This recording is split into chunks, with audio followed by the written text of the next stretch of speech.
de luxaciones, que sabemos que es un desplazamiento anormal y permanente de los extremos óseos de una articulación. Esto nos va a originar una pérdida de contacto completo entre ellos. Eso se le va a conocer como luxación.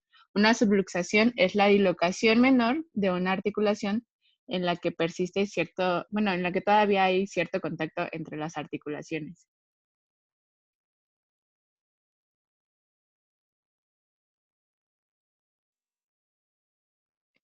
Empezaremos con cadera.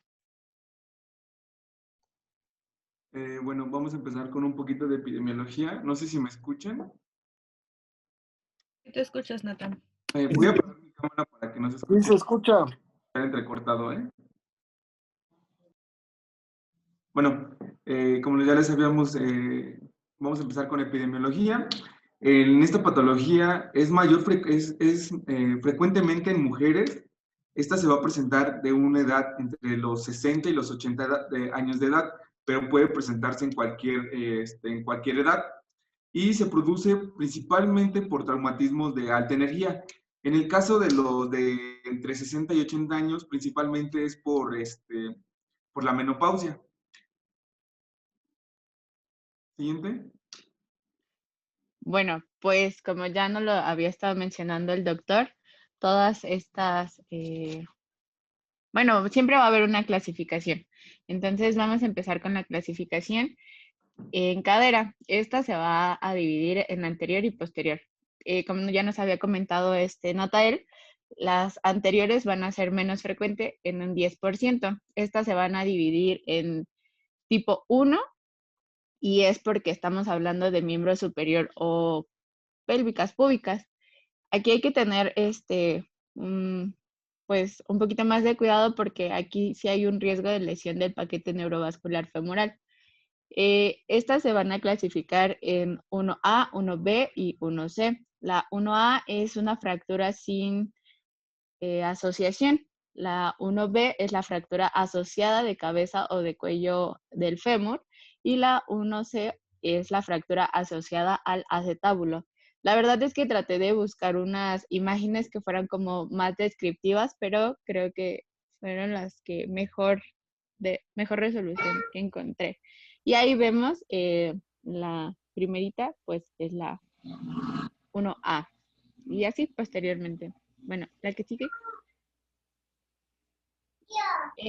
Las tipo 2, que son inferiores y obturantes, también se van a clasificar en A, B y C. La A va a tener una luxación sin fractura. La B va a ser una fractura asociada de cabeza o cuello igual del fémur. Y la C, perdón, va a ser una fractura asociada al acetábulo.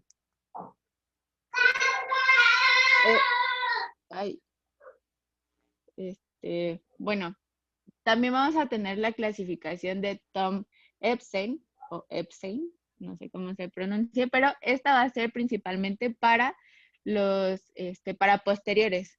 Esta se presenta en un 90%, es la clasificación que más se va a ocupar y también la vamos a encontrar como tipo 1, que es la luxación sin fractura. Tipo 2 es una fractura simple de la ceja posterior del acetábulo. La tipo 3 es con fractura conminuta de la ceja o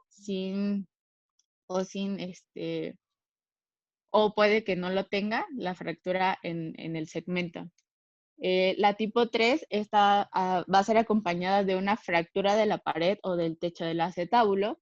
Y la tipo 5, esta sí ya va a ser una fractura de la cabeza del fémur. También dentro de las clasificaciones que vamos a tener para la cadera, está la clasificación de Pitkin. Esta clasificación pues tiene igual 4 rubros. La tipo 1 es la luxación con fractura de la cabeza femoral distal de la fovea captis. La tipo 2 es exactamente la misma, pero va a ser proximal. En la tipo 1 es distal y en la tipo 2 es proximal. En la tipo 3 va a ser cualquiera de tipo 1 y tipo 2 asociada a una fractura del cuello del fémur. Y la tipo 4 va a ser igual cualquiera de tipo 1 tipo 2 asociadas a fracturas de la ceja acetabular. En la clasificación de Rowell, no sé si lo pronuncié bien, pero esta clasificación principalmente va a ser para las fracturas, bueno, para las luxaciones centrales. Las características de las luxaciones centrales se van a dividir en no desplazadas, en fracturas de la pared interna, fracturas del techo o del acetábulo y fracturas de estalidos del acetábulo. Todas estas van a ser, bueno, como lo dice, pues son centrales y son principalmente el acetábulo. La que sigue. Bueno, para este diagnóstico de luxaciones, como primero es la clínica, que principalmente tenemos la impotencia funcional de ese miembro y vamos a tener una impotencia en la rotación externa. Van a encontrar que luego dice rotación interna, pero lo manejan como, no recuerdo el término, pero es como lo contrario. Entonces, lo principal es que vamos a tener la rotación, impotencia en la rotación externa y vamos a tener un acortamiento aparente del miembro afectado. En el caso de la radiografía, este examen es el que nos dará el diagnóstico preciso y dará la orientación pues ¿cómo se llama? Al tratamiento. Y la principal que vamos a, perdone,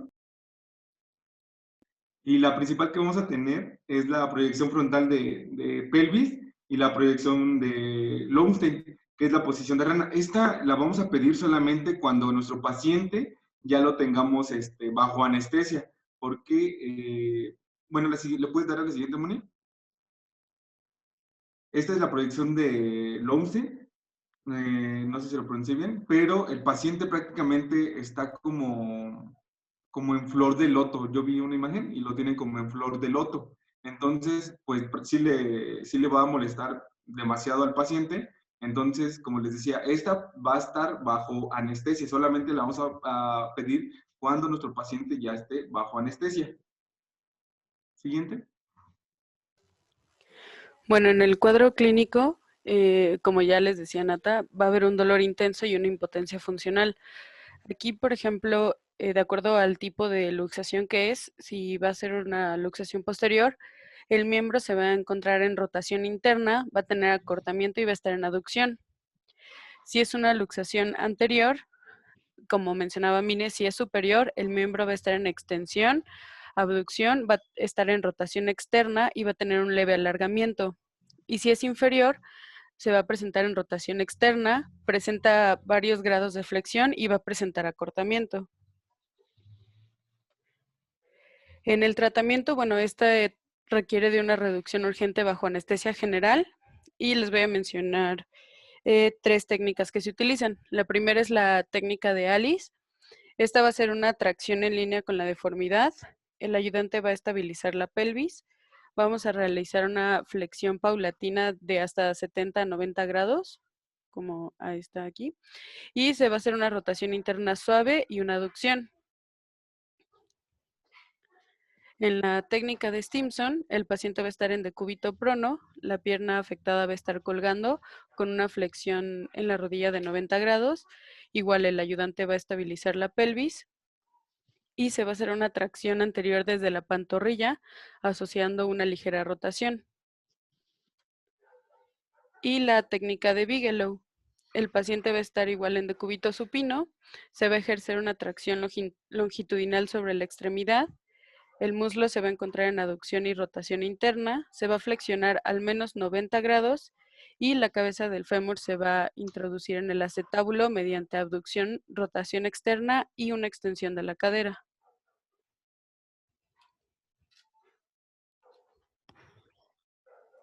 Bueno, ahora vamos a continuar con rótula y rodilla. La siguiente, por favor. Bueno, aquí igual vamos a ocupar una clasificación que se llama clasificación de Shea. ¿Sí me escuchó? Sí. Esta va a ser principalmente para las lesiones de los ligamentos. Como en todas las clasificaciones, tiene 1, 2, 3, 4 y 5. Aquí nos dice que la tipo 2 es la más común, pero bueno, nada más para que tengamos en cuenta que la tipo 1 va a describir principalmente los ligamentos anteriores y posteriores si están afectados. Perdón, esa es la tipo 2. La tipo 3 es la más común, me confundí. Y aquí es cuando va a haber una afectación del ligamento anterior o posterior y también de las esquinas posterolaterales de este ligamento. En la tipo 4 va a ser la afectación del ligamento anterior y posterior de... bueno, esta clasificación es para describir los ligamentos, si están afectados o no, porque estamos hablando de rodilla. Entonces, le puedes dar a la que sigue, Moni. En la clasificación también vamos a auxiliarnos de una clasificación descriptiva. Eso era lo que mencionaba la literatura. Si tenemos cómo está nuestro ligamento posterior, lateral y medial, es comúnmente como vamos a encontrarlos en una luxación. ¿Qué más es como rescatable de acá? Pues tenemos que la clasificación anterior tibial es la más frecuente, se va a ocupar en un 31%. Aquí hay que describir el mecanismo, cómo es que se realizó la luxación y cuáles son los ligamentos afectados. La que sigue, por favor, Moni. Bueno, en el caso de esta epidemiología encontré muy poco, pero en cambio, bueno, en rótula los pacientes, se produce en pacientes jóvenes y se produce tras un giro de rodilla rápido. Y esto es más frecuente en mujeres y en rodilla es poco frecuente y estas tienen un alto riesgo de lesión vascular y se debe sospechar en pacientes politraumatizados porque prácticamente en rodilla es igual por accidentes de alto impacto. La siguiente, por favor. Bueno, dentro del cuadro clínico, para la luxación de la rótula, esta va a provocar un dolor intenso, va a provocar una pérdida de la estabilidad inmediata a la lesión. Es decir, que, por ejemplo, como mencionaba Anata, que es casi siempre se produce tras una rotación muy rápida de la rodilla, inmediatamente el paciente que la sufre se va a caer al piso porque va a perder totalmente la estabilidad. Y bueno, va a haber un desplazamiento visible de la rótula. En cuanto a la rodilla, vamos a tener igual un dolor articular intenso. Este va a aumentar si se trata de mover la rodilla. Vamos a ver la deformidad de la articulación. Va a haber igual incapacidad de mover la rodilla. Vamos a tener inflamación y en algunos casos podemos encontrar sangre dentro de la cavidad articular.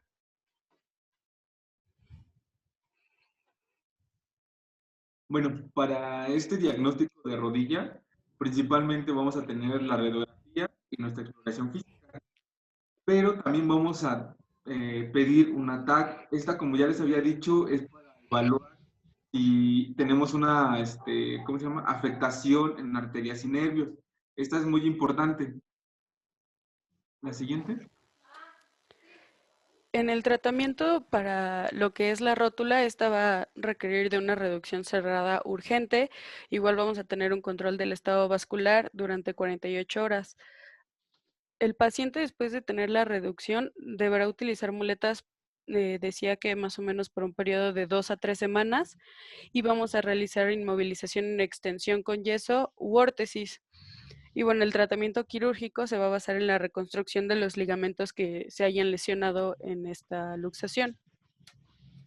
Y para el tratamiento de rodilla va a consistir igual en una reducción cerrada. Esta va a ser bajo sedación, bueno, si es que se tiene la posibilidad. Y menciona que si la tibia está posterior, se va a elevar la tibia y se va a realizar una tracción. Y si la tibia está anterior, lo que vamos a elevar va a ser el fémur y vamos a realizar la tracción con el fémur. Bueno, tras la reducción también se inmoviliza el paciente, igual se recomienda que no apoye el pie afectado por al menos 3 semanas, que utilice muletas, y se recomienda la rehabilitación para recuperar la marcha, el movimiento y la fuerza de esa lesión. Y bueno, el tratamiento quirúrgico se va a reservar si existen recidivas de esta luxación o si existen fracturas osteocondrales asociadas. Y bueno, ahora vamos a continuar con medio pie. Y encontré muy poquito igual de epidemiología. Y sin en cambio, la luxación más frecuente es la de Lisfranc, que es la tarsometatarsiana, y la de Chopard, que es como la segunda, y esta se produce por accidentes de tráfico o deportivos. Es muy poquito lo que encontré de epidemiología. La siguiente. Ay.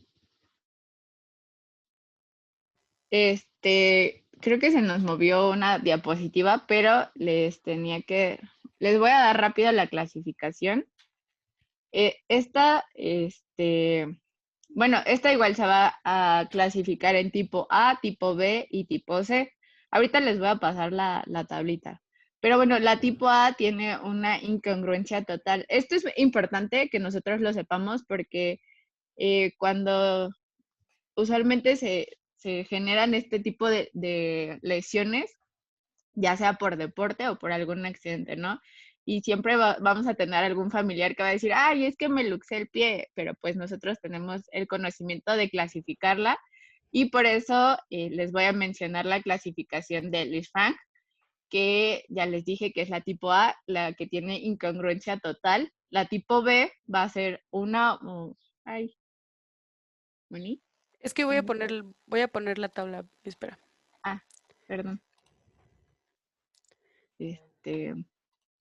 Bueno, la tipo B es cuando una o más articulaciones se mantienen intactas. Esta se va a dividir en tipo B1 y B2. La B1 se va a presentar cuando hay una incongruencia parcial con la luxación media y la tipo B2 se va a presentar cuando hay una incongruencia parcial con luxación lateral y del primer miembro cuneiforme puede estar involucrado. Ahorita lo vamos a observar en la tablita que ya viene. Y está ahí. ¡Yujú! Está ahí. Lo que les estaba diciendo. La tipo 1 es total. La tipo 2, pues algunos se mantienen intactos, principalmente es medial. Y la tipo C son divergentes. Esto quiere decir que igual la vamos a clasificar en tipo 1 y tipo 2. La tipo 1 va a ser cuando sean divergentes con desplazamiento parcial y la C2, que es la que les está mostrando Moni, la C2 es cuando son divergentes con desplazamiento total. Las flechas de la C2 representan la fuerza a través del pie que se produce con un patrón divergente. O sea, las flechitas que podemos observar ahí. La que sigue, perdón. Bueno, ahora sí, dentro del cuadro clínico, bueno, ambas luxaciones van a provocar un dolor crónico y una inestabilidad igual en la marcha. Y bueno, eso es todo lo que encontré como del cuadro clínico, es lo que causa. Y bueno, para el diagnóstico de estas dos pues, luxaciones, vamos a pedir una radiografía anteroposterior, lateral y oblicua. Y también decía que la TAC tenía un poquito más de, ¿cómo se llama? Era para para identificar la sección de la articulación, cuál estaba más afectada, algo así la encontré. Y encontré una foto donde dice fractura, luxación del Lisfranc en proyección anteroposterior. Bueno, en el tratamiento de estas, para la luxación de Lisfranc, como es una luxación que menciona que es muy inestable y va a tener fracturas asociadas, esta solamente se va a tratar con una reducción abierta y va a necesitar una fijación interna con un RAFI. En cuanto a las luxaciones de Chopard, al ser una luxación que menciona es más estable, esta va a recibir un tratamiento conservador que va a consistir en la inmovilización de la articulación por al menos 3 semanas, mencionaba.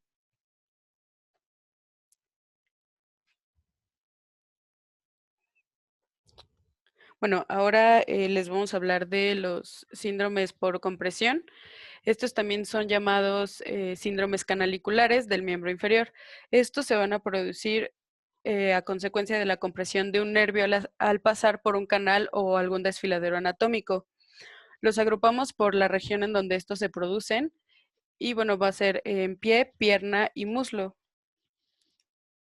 Vamos a comenzar por los síndromes que ocurren en pie. Vamos a tener el síndrome del túnel tarsiano.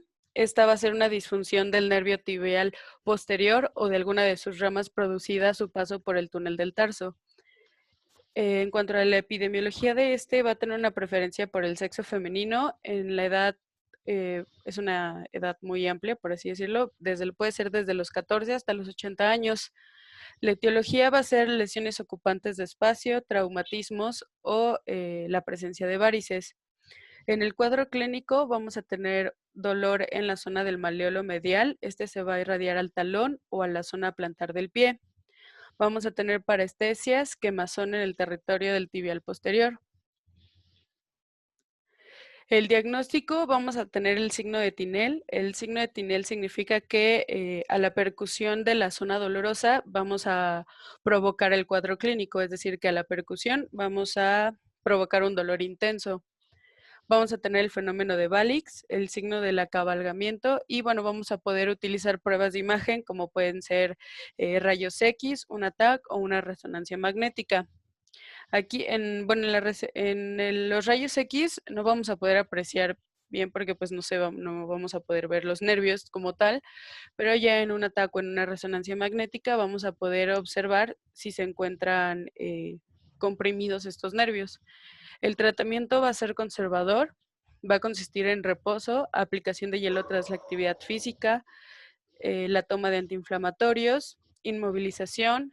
Como ya han mencionado otros compañeros, ahorita la fisioterapia es una rama que se está utilizando mucho para este tipo de síndromes. Vamos a utilizar terapia de ultrasonido o el uso de kinesiotape, que es el vendaje neurofuncional, o también podemos utilizar infiltraciones en la zona del maleolo. También tenemos el neuroma de Morton, que también se denomina como pododinia o metatarsalgia de Morton. Esta va a consistir en una fibrosis perineuronal del nervio digital común, cuando pasa entre las cabezas de los metatarsianos. Esto va a ser debido a una compresión del nervio por el ligamento transverso metatarsal durante la fase del despegue de la marcha. La epidemiología va a atacar más a la población adulta de 25 a 50 años y predomina en el sexo femenino con una relación de 5:1.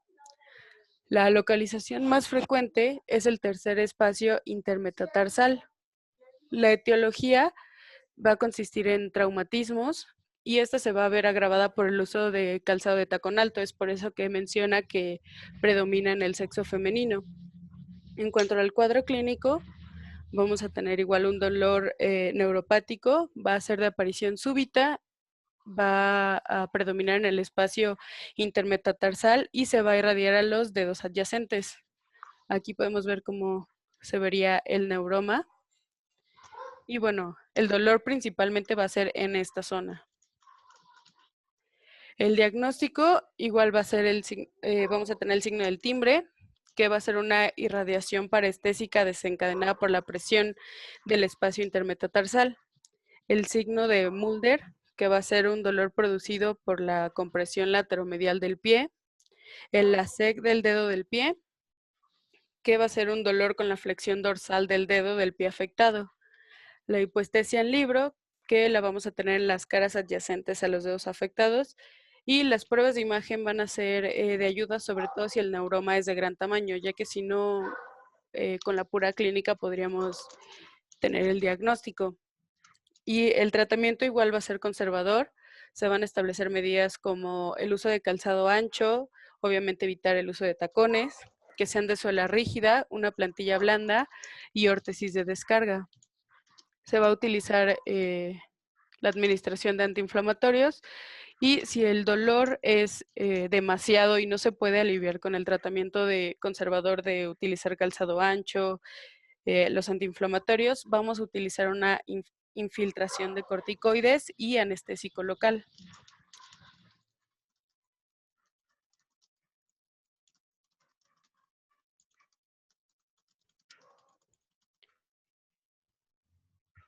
Después vamos a tener el síndrome del túnel del tarso anterior.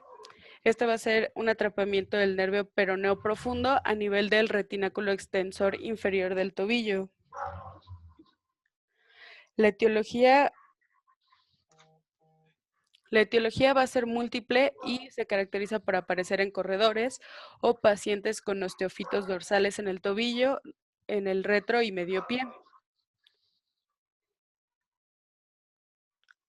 El cuadro clínico van a ser diestesias y parestesias en el primer espacio intermetatarsiano y a los lados contiguos de los dedos adyacentes. Este va a empeorar con la actividad y con el uso de zapatos apretados. El diagnóstico vamos a tener igual el signo de Tinel positivo, que bueno, aquí les puse la imagen, es decir, a la percusión de la zona dolorosa vamos a provocar el cuadro clínico que va a ser el dolor intenso. Podemos utilizar un electromiograma, pero también es algo muy invasivo y que no, bueno, que podemos dejarlo como última opción. Recurso. Ajá, como último recurso. Y las pruebas de imagen que van a ser rayos X, la TAC o una resonancia magnética. El tratamiento va a ser conservador, vamos a inmovilizar el pie afectado y podemos utilizar infiltración con corticoides. Tenemos la compresión del nervio safeno externo o sural. Este va a ser la compresión del nervio a diferentes niveles en la cara lateral del pie y del tobillo. La etiología, bueno, esta se va a deber a diversas causas, siendo la más frecuente los esguinces de repetición, secuelas de fracturas del calcáneo, tendinitis crónica del tendón de Aquiles, lesiones ocupantes de espacio o causas iatrogénicas. Esta quiere decir que sea causada por biopsias de nervios periféricos. Bueno, el cuadro clínico va a ser dolor neurálgico en la zona dorsolateral del pie. En cuanto al diagnóstico, igual, vamos a tener el signo de Tinel positivo y también vamos a tener el dolor cuando se provoca la flexión plantar e inversión del pie. El tratamiento conservador va a ser evitar la presión sobre la zona dolorosa. Igual vamos a utilizar el calzado, bueno, vamos a cambiar a un calzado cómodo, adecuado y que sea ancho. Y también se va a tratar las causas que desencadenan este problema, como la inestabilidad de tobillo, y pues aquí vamos a utilizar la rehabilitación como fisioterapia. Y tenemos la compresión del nervio musculocutáneo del pie. El nervio musculocutáneo del pie va a ser una rama del nervio ciático popítilo externo y dalos cutáneo dorsal interno y medio del pie. La etiología igual va a estar causada por microtraumatismos, por el uso de calzado inadecuado o por valgo del retropié, que aquí tenemos una imagen de cómo es el valgo del retropié. El cuadro clínico va a ser parestesias en la cara dorsal del pie y de los dedos.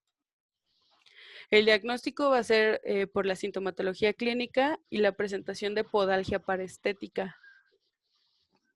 No encontré una imagen como tal que describiera la podalgia parestética, pero mencionaba como la aparición como del dolor también en toda la parte de espinilla y de la pantorrilla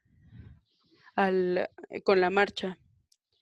Y bueno, el tratamiento conservador va a ser igual utilizar un calzado adecuado, que sea cómodo, de plantillas blandas, que sea un calzado ancho. Igual se va a intentar corregir los trastornos biomecánicos del pie, como era el valgo del retropié. Y si con esto no se consigue mejoría, se realiza ya una neurolisis.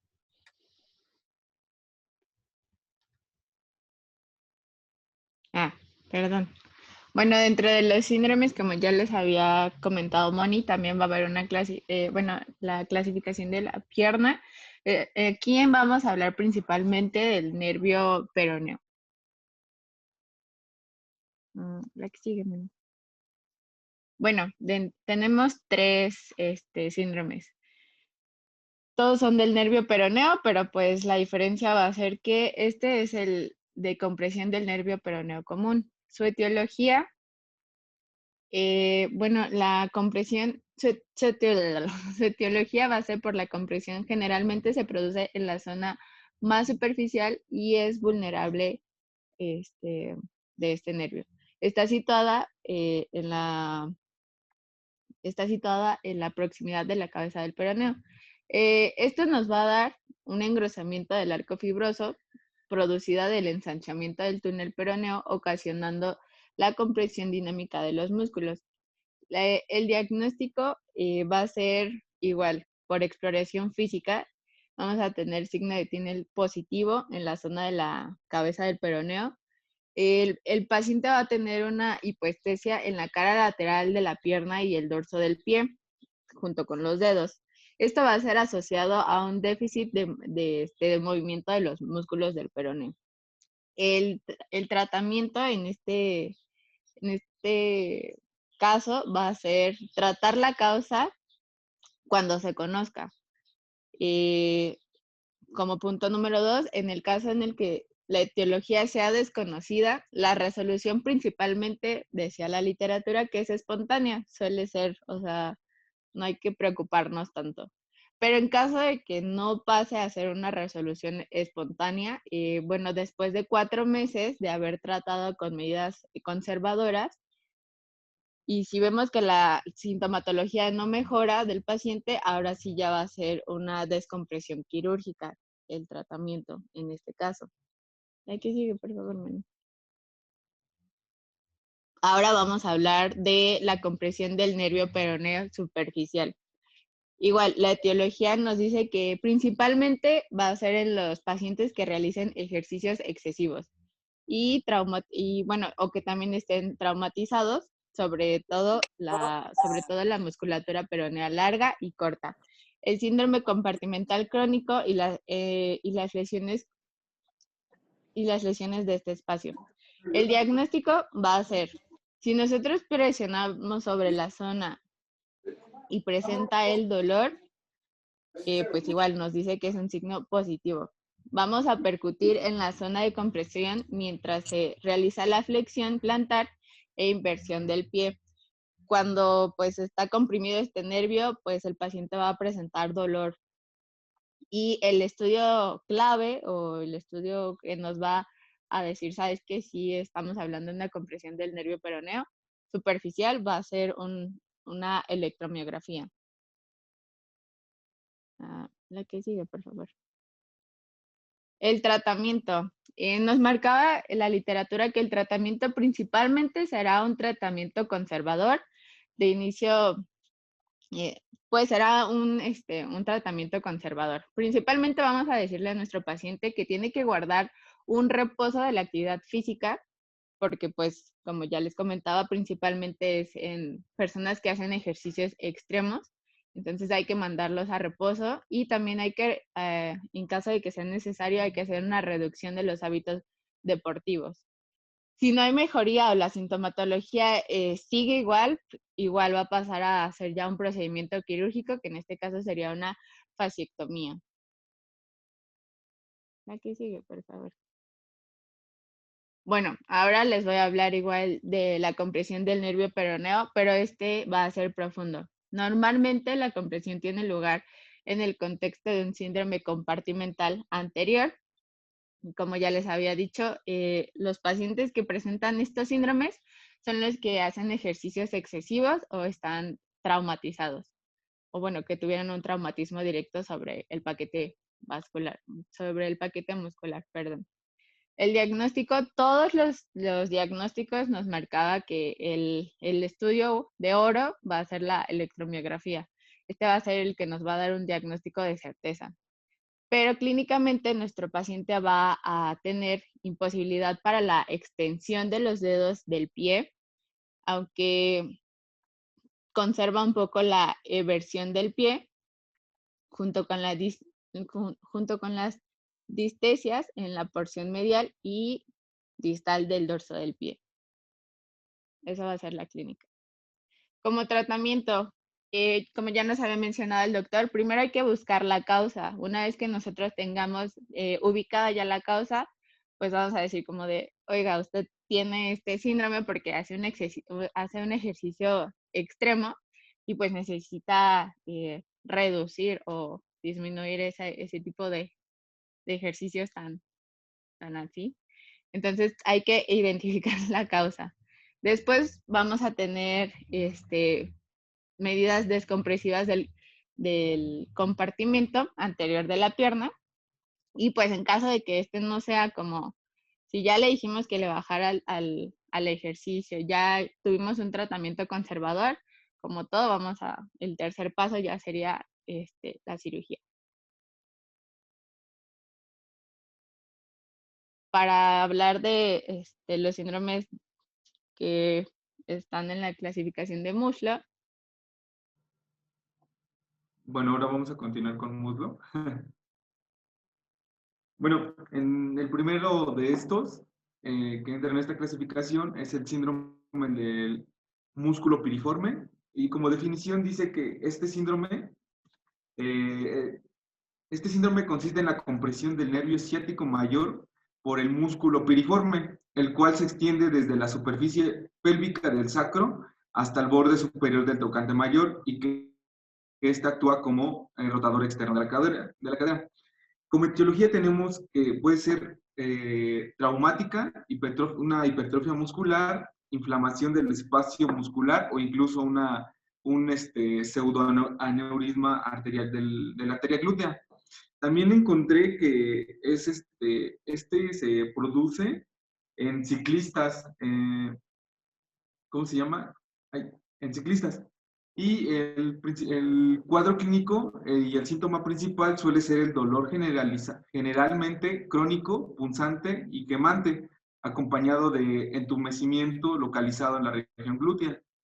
Puede acompañarse de inflamación en la escotadora ciática, atrofia muscular del glúteo mayor y parestesia en la cara posterior del músculo e hipersensibilidad de la pared rectal. Siguiente, por favor. Y para el diagnóstico, encontré que solo era como el diagnóstico preciso, que se tenía que bloquear en el quirófano el músculo piramidal y será positivo si desaparecen los síntomas. Las pruebas de electromiografías y neurofisiología suelen ser negativas y en caso de TAC o resonancia magnética no suele ser como, no tienen como alguna importancia significativa. Y en el tratamiento encontré que principalmente este es conservador. Principalmente AINES y fisioterapia como primera línea. De segunda línea vamos a tener infiltraciones con anestésicos locales y corticoides. Y también se puede usar toxina botulínica. Y ya como tercera, que es quirúrgica, es ¿cómo se llama?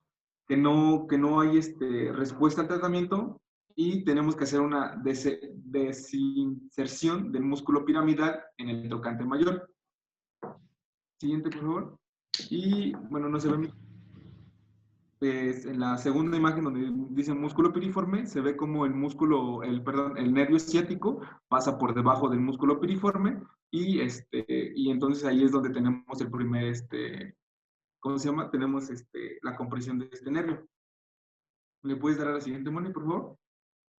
Y tenemos una maralgia parestésica o síndrome del nervio femorocutáneo, que como definición tenemos que es el atrapamiento o compresión del nervio femorocutáneo lateral, que es una rama del plexo lumbar, y está a su salida bajo el ligamento inguinal o por un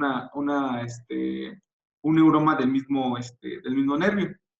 Como etiología tenemos dos principales, la mecánica, que es compresión del nervio femorocutáneo lateral en cualquier parte de su trayecto, y se va a comprimir a su paso por la ingle o a la salida de la pelvis. Y iatrogénico, extracción de injertos óseos de la cresta ilíaca anterior en en cirugía de columna. También encontré que, en la etiología, se daba en personas obesas y en el cuadro clínico el principal síntoma es la alteración de la sensibilidad en la cara anterolateral del muslo y una parestesia o alodinia que se agrava con el roce. Alodinia encontré que era como lo similar a parestesia, algo así. Y la siguiente. En el caso del diagnóstico, tenemos un test que se llama test de compresión pélvica, que consiste en colocar al paciente sobre el lado asintomático y ejercer posición sobre la cresta ilíaca sintomática durante 45 segundos. Esto hace que se alivie los síntomas temporalmente y este test tiene una sensibilidad del 95% con una especificidad del 93.3%. Y en el caso del tratamiento, tenemos que es igual, conservador, el 96% de los pacientes se recuperan total o parcialmente de forma espontánea o con medidas de reposo. Como ya les había dicho, hay pacientes que lo presentan, que son obesos. Entonces, la pérdida de peso va a hacer que disminuya este síntoma, este padecimiento, y evitar ropa ajustada y la fisioterapia, porque también decía que la ropa ajustada provocaba este padecimiento. Y en segunda línea vamos a tener infiltración con corticoides anestésicos y esto va a tener una tasa de recuperación del 83%. Y en el caso de ya como tercera línea, tenemos la cirugía que se produce, que va a ser la descompresión mediante una neurólisis y que tiene una tasa del 86% y una neurotomía del 94%. La siguiente. Y aquí tenemos una imagen. Bueno, no sé, Moni, pues el ligamento inguinal, cómo es el que está haciendo compresión por abajo, está haciendo compresión del nervio femorocutáneo. Y esa es la área que va a estar afectada. Siguiente. Bueno, esta sería nuestra bibliografía. Y no sé si tengan alguna duda.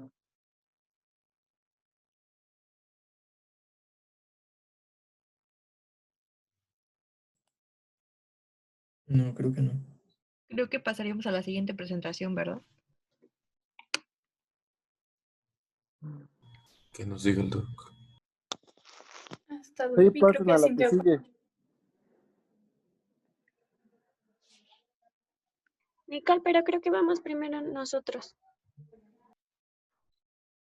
Sí, Creo va que el sí. otro equipo. Sí. Gracias.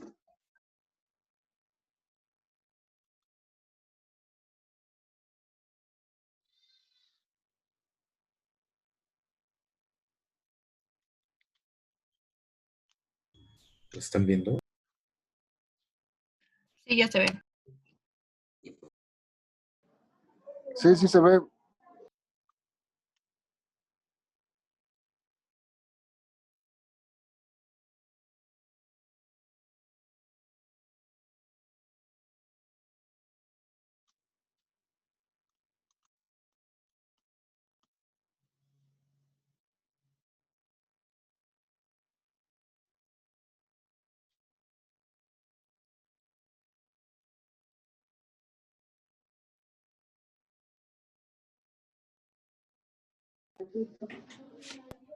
No se escucha nada. No tenía el micrófono prendido. Ya me di cuenta.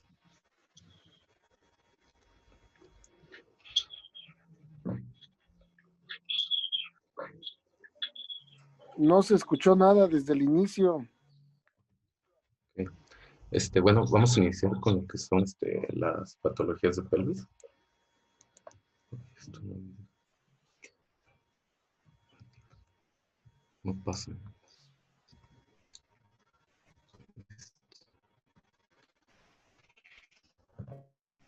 Bueno, dentro de las patologías de pelvis tenemos que se producen con mayor frecuencia en varones hacia los 40 años de edad.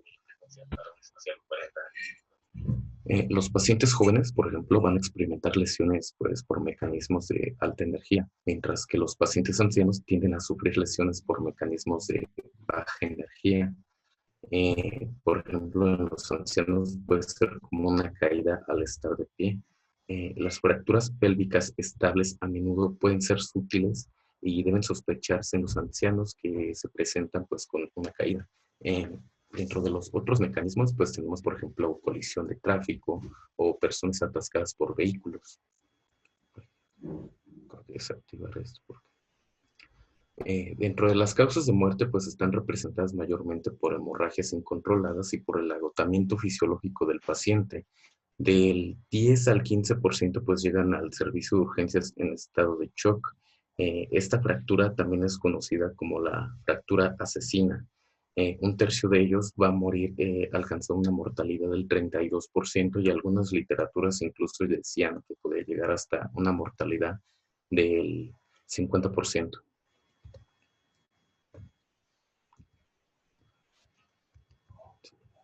Dentro de la fisiopatología, pues va a ser algo muy superficial.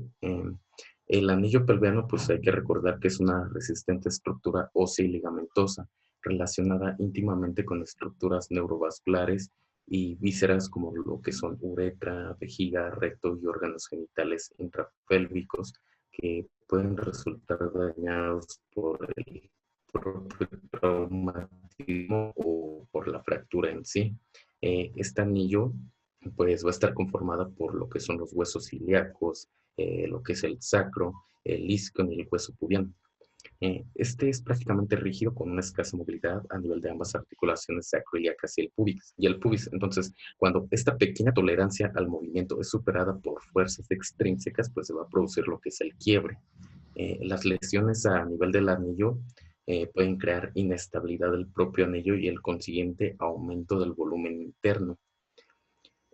Este aumento de volumen, especialmente en las lesiones de tipo libro abierto, asociado a la rotura de tejidos blandos y vascular, va a facilitar el aumento de la hemorragia en el espacio retroperitoneal al reducir el efecto taponamiento.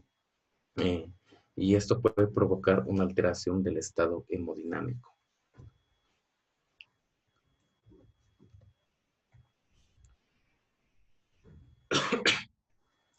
Dentro de las estructuras contenidas en la cavidad pélvica se le debe tener especial consideración a la presencia de una red arteriovenosa que se ubica en la región posterior retroperitoneal. Estos vasos, especialmente los que conforman el plexo venoso, son susceptibles de lesionarse en un traumatismo de pelvis y capaces de generar grandes hematomas retroperitoneales, los cuales son responsables pues, de comprometer la hemodinamia, desde el choque hipovolémico hasta la muerte, si no se toman las medidas oportunas para controlarla.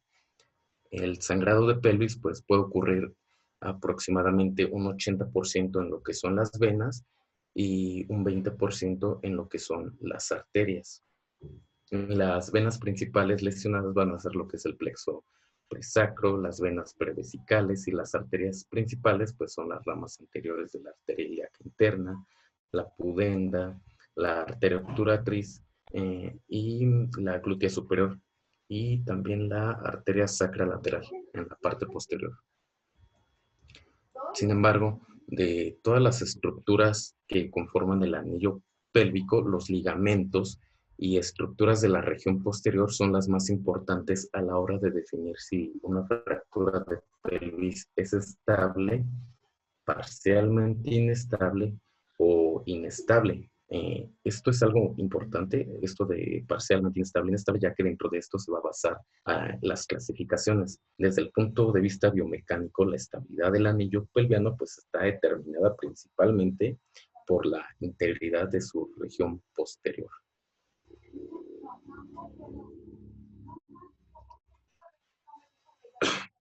Dentro de las clasificaciones, pues en la actualidad, las dos clasificaciones más utilizadas y esenciales son la propuesta por John Burgess, que pues está basada en criterios fisiopatológicos en el origen de la fractura, y la propuesta por Penal y modificada por Tile. Las clasificaciones no son algo tan recientes. Bueno, las modificaciones sí, pero llevan más o menos modificándose desde 1847, con el primero que fue Malgain, en el 88, en 1988 por Tyle, la de John Burgess fue en 1990 y la de Pennell y Tyle, pues se puede decir que la que actualmente se está utilizando es esa con una combinación de John Burgess, que es la que está utilizando la AO IOTA. A ver, quiero ver si me deja presentar. No. Les voy a explicar esto, pero quiero enseñarles con otro. Porque aquí como que los dibujitos a mí me confundieron un poco. Así que espérenme tantito, unos segundos. Necesito compartir pantalla con el celular.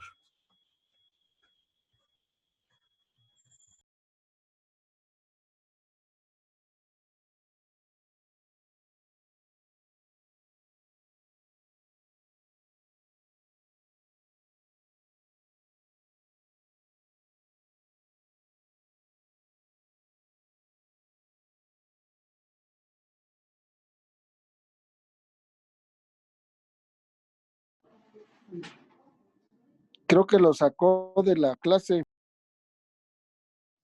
Es que voy a compartir un No, esquemita, ajá. pero ya.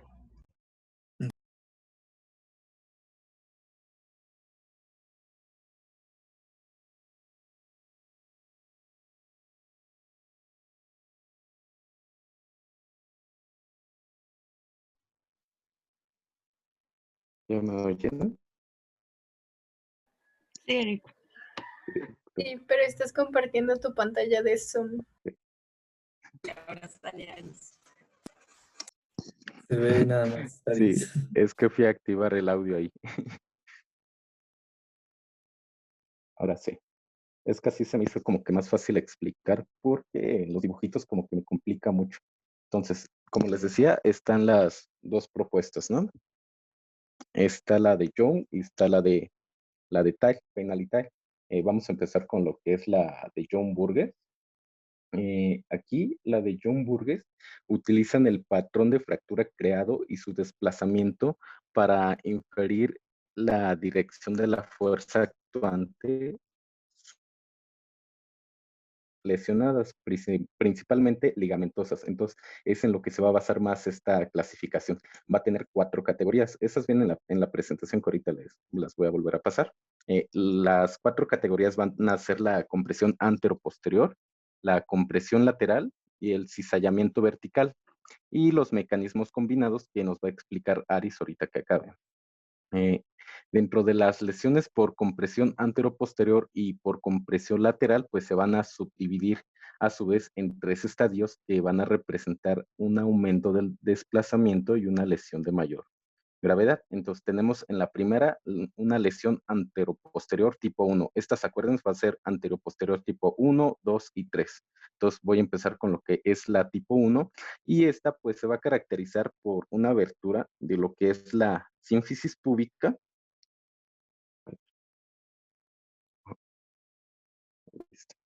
Se va a caracterizar por eso, por una apertura de lo que es la sínfisis púbica, que va a ser menor a 2.5 centímetros. Es decir, aquí va a ser menor a 2.5 centímetros. Va a haber también lo que es una dislocación sacroiliaca incompleta.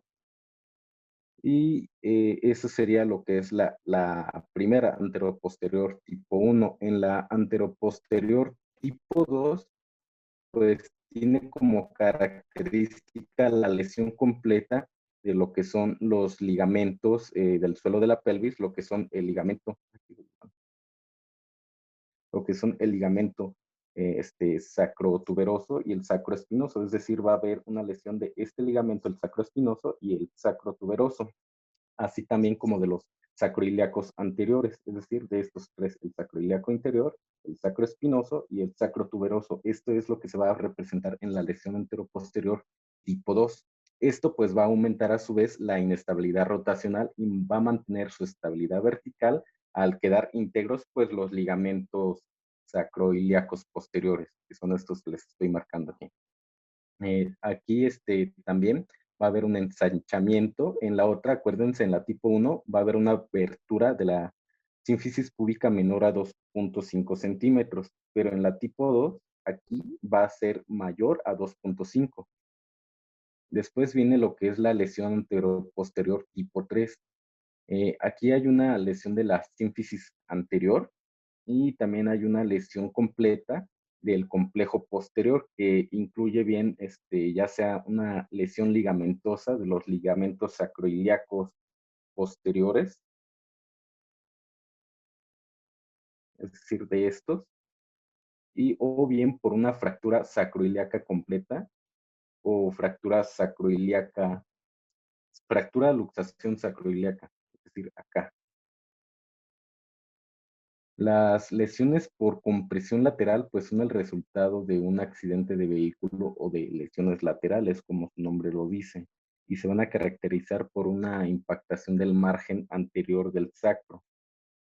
Es decir, en las tipo lateral tipo 1, pues vamos a encontrar esto. Toda esta cosa.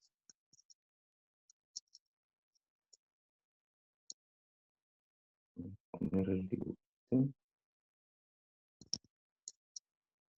Es decir, aquí vamos a encontrar esto. Una impactación del margen anterior del sacro y una fractura de lo que son las ramas iliocúbicas homolaterales, es decir, acá.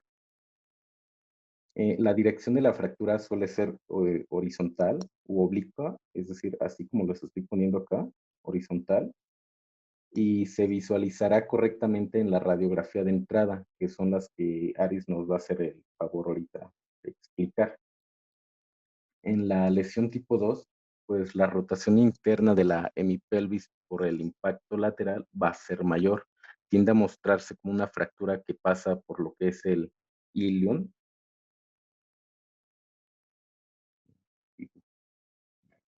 Por lo que es el ilion. Y deja un fragmento de unida al sacro, que se le va a conocer como fractura luxación sacroiliaca o de crescent fracture. El fragmento, pues, que persiste va a estar unido al sacro. Es decir, aquí va a haber un fragmento unido a lo que es el sacro y pues va a quedar estable por lo que son los ligamentos iliosacros e iliolumbares, que son estos ligamentos acá. Ahorita les enseño las tablitas de todas formas.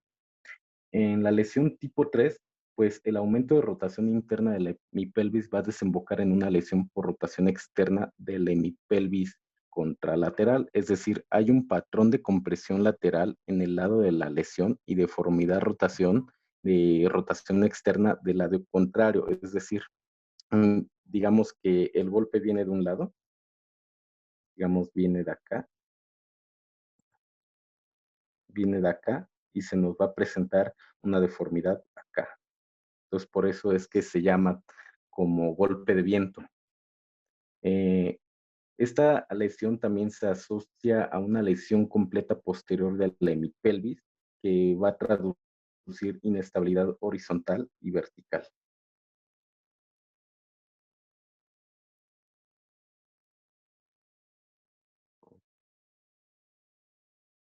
Mientras que en las lesiones por cizallamiento vertical, estarán aquellas donde se va a producir una interrupción completa del anillo pélvico en el marco posterior.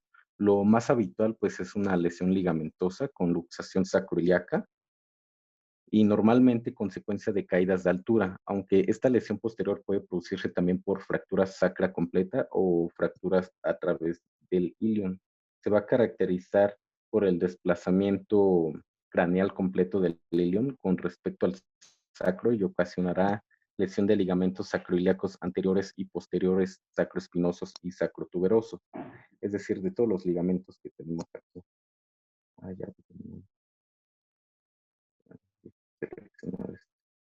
Es decir, de todos los ligamentos vamos a tener lesiones en este tipo. Este tipo de lesión por cizallamiento también le llaman que es típica del motociclista. Creo que no me marca, creo que es por el zoom. Pero en en el de cizallamiento, hagan de cuenta que aquí lo que es toda esta parte se nos va como que a subir. Por eso le llaman por cizallamiento vertical y dicen que es pues típica del motociclista, porque en un accidente pues como que queda atrapado en el manubrio la pierna y por eso es que se produce este tipo de lesión. Paso a esto.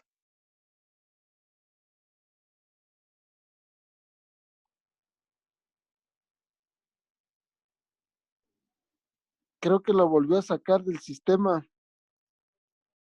No, nos Ahí estaba está, Doc. Ahí va, ahí va.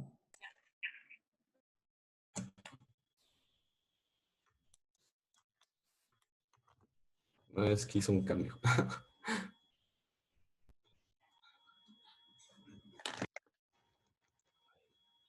Sí ven esta pantalla, ¿verdad? Sí, Eric. Sí, Sí. Ok. Entonces, como les estaba comentando, estas son las de John Burgess, que pues se basan más que nada en las lesiones de los ligamentos.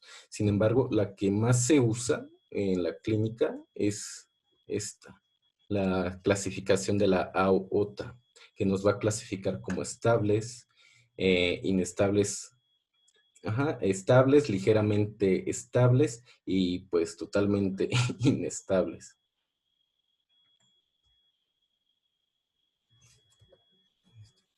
Dentro de esta clasificación, pues TAE divide la estabilidad horizontal, vertical y rotacional, siendo lo que es A sin inestabilidad rotacional, la B y C pues hay una inestabilidad del anillo.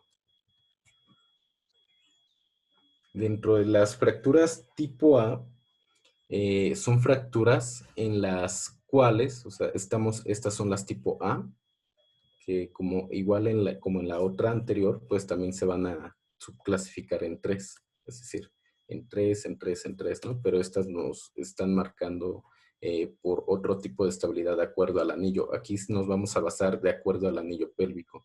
Dentro de las fracturas tipo A, pues son fracturas en las cuales no está comprometida la integridad del anillo pelviano posterior y por lo tanto son fracturas estables. Estas mismas pues se van a clasificar en 3 subgrupos. El subgrupo A pues son fracturas avulsivas, pero pues son fracturas también pélvicas estables. Tenemos, por ejemplo, el arrancamiento de lo que es la espina ilíaca anterosuperior. Este subgrupo pues lo vamos a subdividir como A11, porque estamos en la fractura tipo A, pero estamos en la subclasificación A1 y estamos todavía en una subclasificación 1. Entonces, por eso la vamos a subclasificar como A11. Tenemos lo que es de una avulsión de la cresta ilíaca, que lo vamos a clasificar como A12, y por ejemplo, una avulsión de la tuberosidad isquiática, lo vamos a subclasificar como A13. Las lesiones A1, pues son lesiones completamente fuera de la endopelvis y llegan a afectar lo que es el isquion, tuberosidades, bordes de las crestas, pero nunca llegan a afectar por completo la parte de la pelvis verdadera. Dentro de las A2, pues pueden llegar a afectar endopelvis con el compromiso de alguna de las ramas o fracturas de la cresta ilíaca, pero nunca afectan la inestabilidad de elementos inferiores ni posteriores. Dentro de la A3, pues son lesiones aisladas del sacro y lo más frecuente pues es ver lesiones.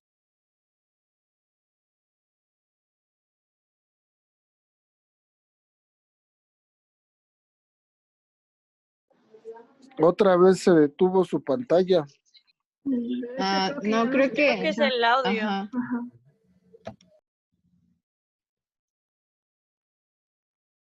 Eric. ¿Ya? Eric. ¿Sí está ahí? No, No. creo que ya se salió. Ya lo sacó.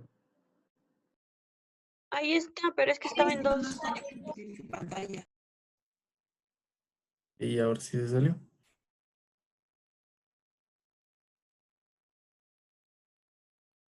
Dice Se le que fue la luz. se le fue la luz.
¿Alguien más tiene la presentación? ¿No?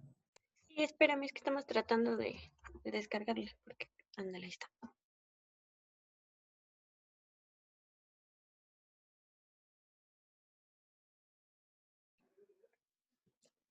Doctores, Sí, Doc. Díganos, si Doc. quieren nos vamos a las dudas, preguntas, comentarios y mejor ya el doctor que empiece mañana otra vez. Ah, Que me como siga usted mañana. diga, Doc. Sí, mejor. Sí, Doc. Porque ahorita lo está sacando mucho, a lo mejor es su internet o yo qué sé, ¿no? Dice O que ahí se le donde fue está. la luz, doctor. Se le fue la luz. Ah, no, pues mejor, pues otro día mejor, ¿no? Porque va a estar ahorita con una vela y no vaya a haber un incendio.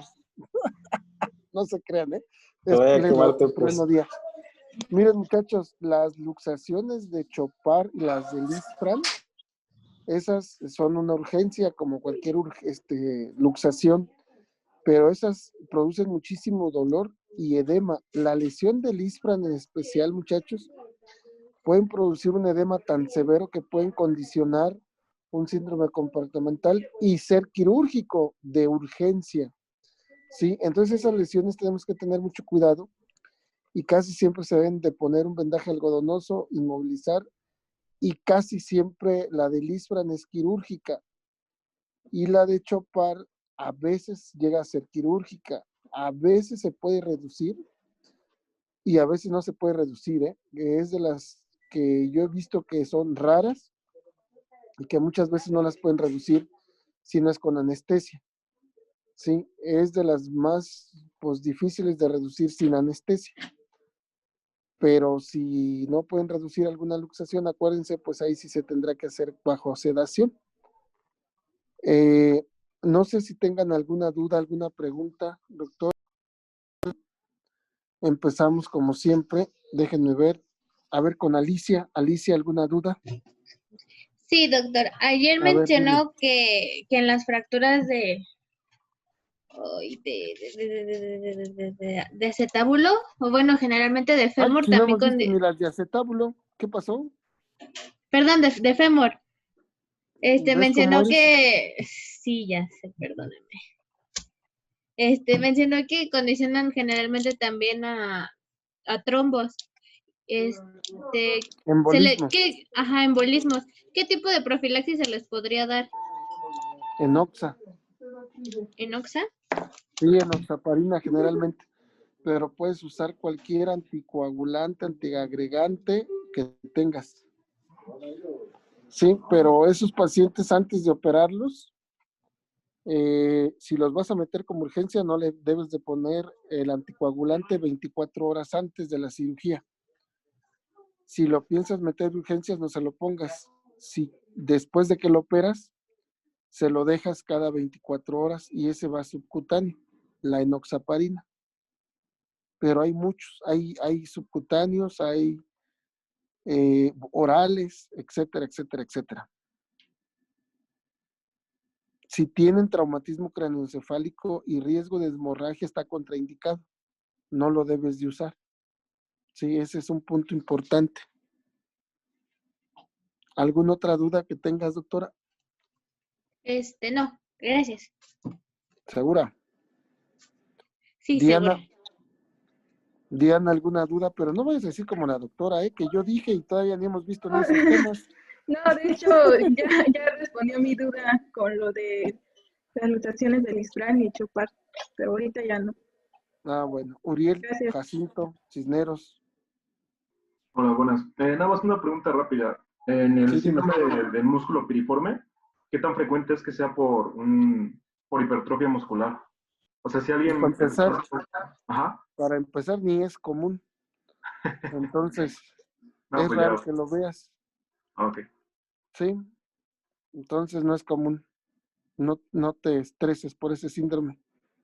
Pero si no se te olvide, porque de repente que no le encuentras nada, pues lo debes de sospechar, ¿no? Que a veces dicen, es una pubalgia. Llega muy comúnmente ese diagnóstico con nosotros, pubalgia. Entonces dices, tu valga me dio, sí que le está doliendo, ¿no?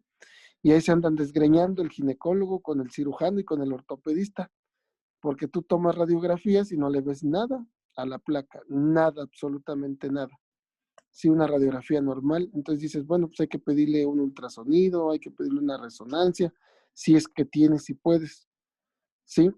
Porque con mucha frecuencia esa zona luego, acuérdate, hay problemas tanto de cirugía general y a veces el dolor no es exactamente en esa región, luego puede ser un problema pélvico o intrapélvico o ginecológico, ¿sí? Entonces ahí es importante la exploración que tú hagas y ver bien el sitio de dolor, que sea muy específico para que te ayude el diagnóstico. ¿Sí? ¿Alguna otra duda que tengas, Uriel? Okay. No, gracias. Muchas gracias. Salgado Bustos. ¿Las luxaciones de cadera es más frecuente que se dé junto con fractura? Pues no necesariamente. Acuérdate, hay luxaciones igual que en el hombro. Uh-huh. Acuérdate, ¿cuál es la más común en el hombro? ¿La anterior o la posterior? La anterior.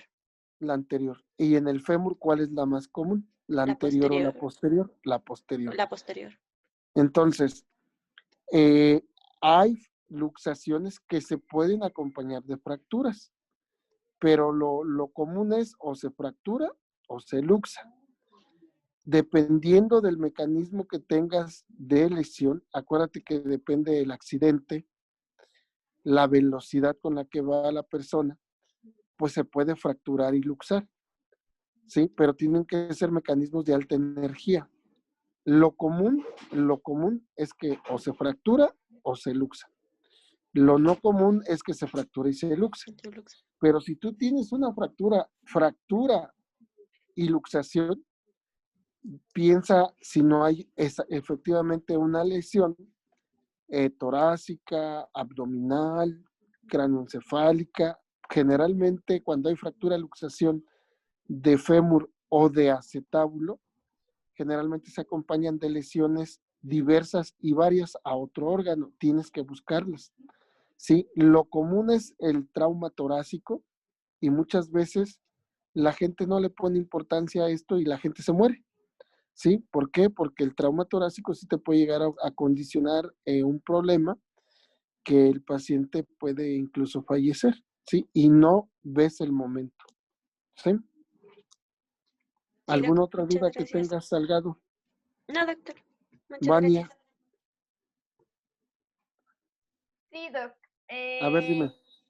Por ejemplo, dentro del tratamiento de estas lesiones que ya hemos estado viendo de luxaciones, ¿De cuáles? esguinces, fracturas, en general, por así decirlo. No, ¿Es nada. recomendable? A ver, fíjate bien, Vania. Piensa en una en especial. Pues si esto no es caldo de pollo para todos, no es lo mismo.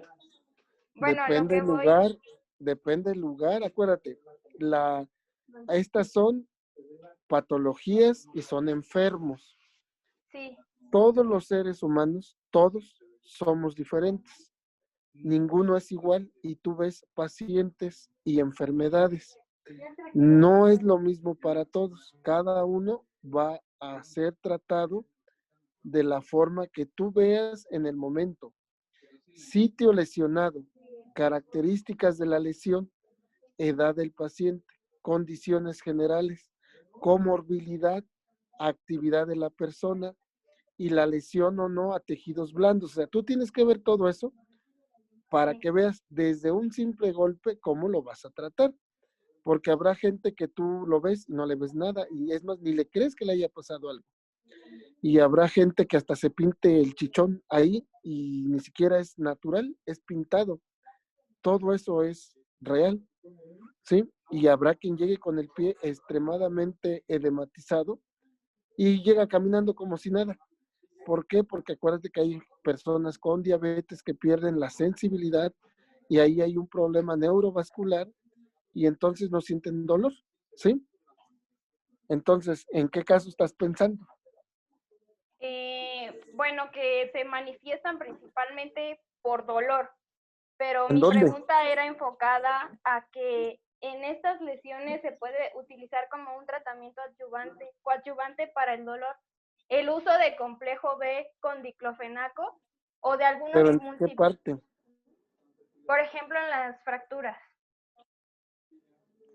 Lo común es que en los dolores, sobre todo de columna, que son crónicos, es donde llegas tú a ver que la gente combina normalmente vitaminas, complejos, etcétera, etcétera, etcétera, pero son dolores crónicos y ahí es donde luego la gente sí combina vitaminas y otras cosas para el dolor crónico con medicamentos, tanto AINES, no opioides, etcétera, etcétera, etcétera, ¿sí? Pero normalmente tú en un golpe normal, haz de cuenta, te cae ahorita el florero en tu dedo gordo. Entonces, lo primero que vas a hacer que es, a ver, platícame, ¿qué haces aparte de llorar y salir corriendo? Pues Llama a su me mamá. agacho y me agarro mi dedo. Bueno, pues si tienes mucho dolor, tomarte una pastilla para el sí. dolor. Si persiste el dolor, ¿qué vas a hacer? Pues ir a que te revisen y tomarte una radiografía. Si no ven fractura, pues nomás fue el puro golpe, traumatismo. Pero si te duele mucho y se pone morado, ¿qué vas a hacer? Inmovilizarlo, ponerle una férula. Sí, entonces reposo, muletas y medicamento para el dolor. Pero generalmente para ese golpe no vas a mandar vitaminas. ¿Sí? Sí. ¿Alguna Y, otra por duda, ejemplo, Vania? Ajá, dime. Y en los pacientes que tienen fracturas, ¿se puede también añadir al tratamiento farmacológico la vitamina D para que aumente el proceso de No. cicatrización? Acuérdate que una ¿O cosa es depende que tú, también? una cosa es que tú hagas diagnóstico de osteoporosis, ¿sí? Si tú haces diagnóstico de osteoporosis en un paciente, tú vas a dar un manejo coadyutivo, ¿sí? Que va a coadyuvar a la patología base de la paciente. Entonces, acuérdate que incluso lo comentábamos en algún día de estos que estuvimos hablando. Si tú crees que el paciente tiene osteoporosis, le haces la densitometría ósea y te dicen, ¿tiene osteoporosis? Bueno. ¿Qué edad tiene? Pues está medio joven, 40 años. Bueno. Le vas a mandar calcio y le mandarás vitamina D y acuérdate, que sea Sol-IE para que sea mejor la absorción y se utilice como tal el medicamento que tú estás mandando. Pero eso lo haces para el tratamiento de osteoporosis, no porque se esté fracturando, que es diferente. ¿Sí? Sí, está bien. Sí. ¿Alguna otra duda, Vania? No, ya, gracias. David González. David a la una. Es que tenía mi micrófono apagado. Doc, en las luxaciones de rodilla, bueno, había encontrado también una clasificación de agudas y crónicas que ve que sobre el tiempo. En caso de que sea una crónica, ¿debe de operarse luego, o bueno, o tiene uno que esperar hasta que se restablezca como tal la funcionalidad? Mira, las peores luxaciones son las de rodilla, las que tienen el problema y el compromiso neurovascular más común y que incluso la gente puede terminar en amputación porque hay lesión a través de la arteria o a la arteria. Entonces, cuando tú ves una luxación, no de rótula, porque la rótula está en la rodilla, sí, claro, pero como tal de rodilla, tienes siempre que pensar y nunca olvidarte que puede haber compromiso neurovascular. Y entonces en esas lesiones casi siempre se interna al paciente ese no es una luxación como las otras que te vas a tu casa. Aparte tienes que ver si no hay una lesión ligamentaria multidireccional, porque muchas veces se acompañan de lesiones de ligamentos varios y los cuales pueden ser quirúrgicos. Entonces, tienes que ver esa situación y muchas veces no recomiendan en la fase agudo la cirugía por el riesgo de la lesión vascular. Sí, nosotros hemos visto 2, 3 casos en los cuales reducen aparentemente la luxación, la mandan a su casa y se luxa en su casa y regresan con un compromiso vascular. O llega a urgencias el paciente, lo operan inmediatamente y producen una lesión vascular. Ahora, en estos casos tú no sabes si la lesión realmente ya estaba en el momento de la cirugía, pero muchas veces no recomiendan en agudo inmediatamente la cirugía cuando hay una lesión multidireccional de rodilla y la luxación. Recomiendan la reducción de la luxación y posteriormente 1 o 2 días la cirugía como tal ligamentaria. ¿Sí? No sé si tengas alguna otra duda, David. No, Doc, esto, gracias. ¿No? ¿Seguro? Sí. Entonces, Vanessa, ¿dudas, preguntas? Sí, Doc. Con respecto a las técnicas para la reducción de la luxación de cadera, ¿cuál es la diferencia entre la técnica de Alice y la de Bigelow? Porque las dos mencionaban que era una flexión y una abducción de la pierna, pero no logré como diferenciar cuál era la diferencia entre las dos y cuál sería mejor. ¿Tú cómo las entendiste? Mejor, platícame. Bueno, es que yo las ¿Cómo entendí pones que, al paciente? A ver, platícame. ajá, el paciente estaba de cúbito supino y ¿En la dónde lo rodilla tienes? decía que tenía que ser una base fija ¿En qué y base te gustaría poner? pues no sé, como en la mesa exploradora. Pues no, en el piso. Bajas al paciente Ok. al vil piso, en un colchón. ¿Sí? Ok. Y después, ¿qué maniobra te gustaría hacer? Pues hasta donde yo entendí, se flexionaba la pierna entre 70 y 90 grados y después hacía una rotación interna y una ¿Y la ligera rodilla, abducción. cómo la dejas? ¿Y la rodilla, cómo la dejas? Fíjate bien, las reducciones de las luxaciones, por eso es importante que tú veas si es posterior o anterior, porque no son iguales. Lo común es que sea una posterior. Entonces, como lo común es la posterior, ¿qué es lo que vas a hacer? ¿Qué es lo que te recomiendan y lo más fácil? Que alguien te ayude a sujetar la pelvis con el paciente en el piso, sedado, de preferencia. Y otra persona puede auxiliarse de diversas formas, ¿eh? Porque hay quien agarra una sábana, agarra la pierna y como que lo carga como si fuera un bulto, así como lo hacen las Marías con sus bebés. ¿Sí? Así jalan la pierna. Y hay quien la pierna la flexiona 90-90, que es la técnica 90-90. De hecho, en los dibujitos luego así se ve. Efectivamente, la cadera está flexionada a 90 grados y la rodilla está flexionada a 90 grados. Y entonces la otra persona es como si tú te estuvieras en la pierna, en la parte anterior, como de caballito. ¿Sí? Y lo que vas a hacer con tus manos es traccionar la pierna y dar esa rotación. Pero hay veces que si tú puedes llevar y el paciente está relajado, la pierna solamente con que la lleves a la extensión, lo puedes reducir. Muchas veces depende de cómo está el paciente y qué es lo que tú tienes a tu alcance. Si puedes, cédalo, porque es más fácil. Pero si tienes una fractura y luxación, no lo vas a poder reducir, ¿eh? Es casi imposible, porque muchas veces el fragmento se mete y impide la reducción, ¿sí? Ok. Pero yo te recomendaría que hicieras la técnica 90-90 y 2 personas, uno sosteniéndote la pierna y el otro dando la flexión y tracción y posteriormente la rotación. Ok, ¿Sí? gracias, doctor. Esta es la más fácil. Gracias. Alondra. Sí, sobre la luxación de rodilla, ¿en cuánto tiempo podríamos esperar que nuestro paciente regresara a sus actividades? Porque se queda inmovilizado después de la reducción. Acuérdate que normalmente son 3 semanas, pero si tienes una lesión multidireccional de ligamentos, a lo mejor tardas un poco más.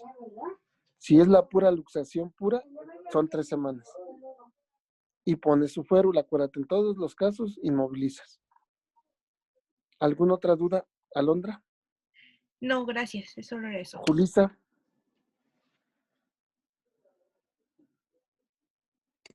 Sí, ¿Alguna duda, Julisa? Sí, ¿sí me escucha? Dime. Ah, ok. No Las te escucho. luxaciones del fémur. No te escucho, Julisa.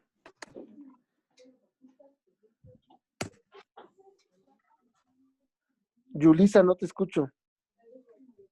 Creo que ya lo mandó al Sí. chat justamente porque su micrófono falla. Tienen problemas con su internet, Doc.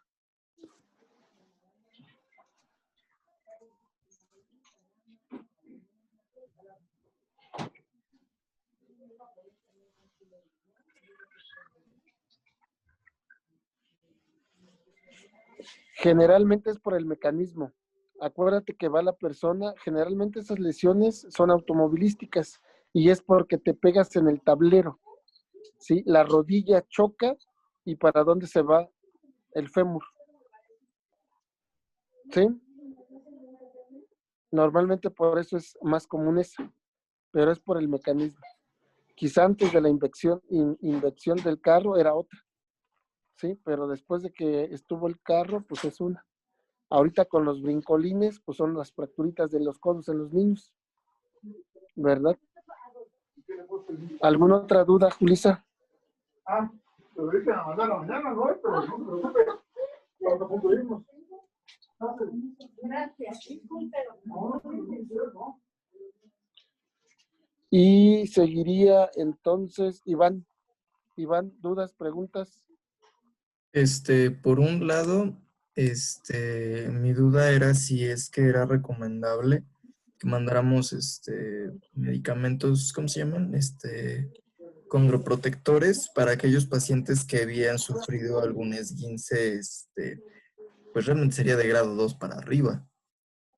Porque ¿De dónde, perdón? ¿De qué parte del cuerpo te refieres? pues realmente creo yo que sería, no sé, en cualquiera de los, ya sea en miembro superior o en miembro inferior, considero yo. Pues no, acuérdate que tú eso lo mandas a veces pensando en la gente que quieres como evitarle el desgaste de las articulaciones. Normalmente lo mandas en las personas adultas, no lo vas a mandar a cualquier edad. Okay. Sí, si no, pobre paciente se va a ir, todos los que entren a tu consultorio se van a ir con 10, 15 medicamentos, entre vitaminas de tu compañera, los medicamentos del dolor, más los complementos ahí para evitar el desgaste, pues van a salir con una farmacia. Sí, hay que mandar lo necesario nada más. ¿Sí? Sí, está bien. Acuérdate, depende de la edad. Es importante la edad. ¿Sí? ¿Alguna otra duda, Iván? A lo mejor está un poquito de más, pero el día de mañana nosotros presentamos el tema de fracturas expuestas. Ya no nos vamos tan directo con los tipos de fracturas y nada más nos vamos directamente con las generalidades de fracturas expuestas. ¿Estaría bien así? ¿Cómo? No te entendí. Que ya no nos...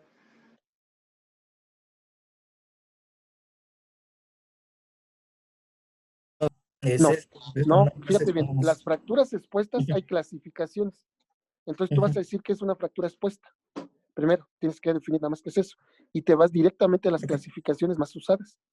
Y vas a describir los tipos y los manejos. Claro que sí. Sí, pero no te vas a ir a fracturas expuestas de todo el cuerpo. ¿Sí? Sino nada más es en general, porque de hecho así viene. Okay. Sí, ¿ves? Se nota que no has revisado tu tema. No, sí lo revisé, pero me entró la duda si sí. Bueno, como ya había mencionado que no tendríamos que repetir los mismos temas, pues me pareció un poquito, no sé, conflictivo esa parte. Pero no, tus compañeros no han No, han como hablado tal de fracturas otras expuestas. fracturas, precisamente, por eso yo decía que ya no nos fuéramos como específico a Ujú. fractura de tal hueso, sino directamente a hablar generalidades de fractura expuesta. No, fracturas expuestas. Pues te digo que no has revisado tu tema y si lo revisaste no lo entendiste. Sí, porque fracturas expuestas viene así como tal. Sí, Está bien. Iván, ¿alguna otra duda? No, sería todo. Minerva, ¿alguna duda? Yo sí, Doc, tengo dos dudas. Una es farmacológica.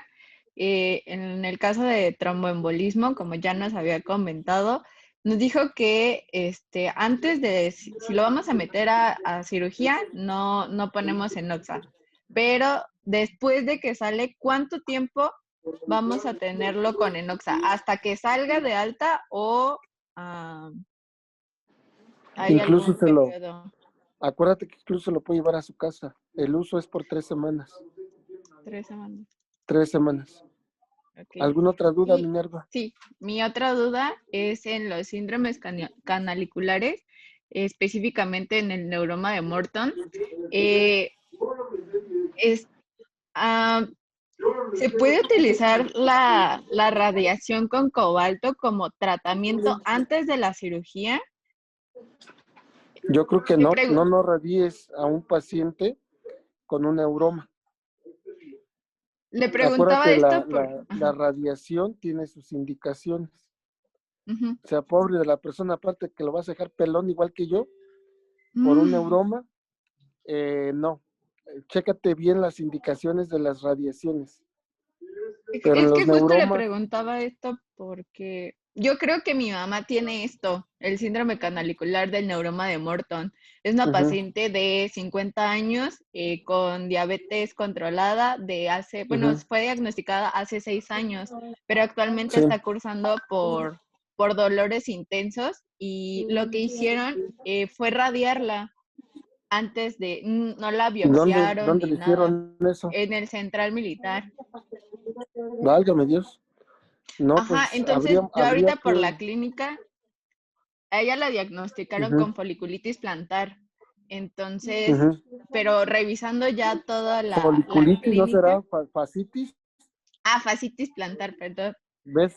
Y ¿Sabes qué? Y ya para no confundir más, nos vamos a quedar ahí. Voy Ok. a hacer como que no escuché nada de lo que preguntaste, Ah, porque ya me van a cerrar la oficina.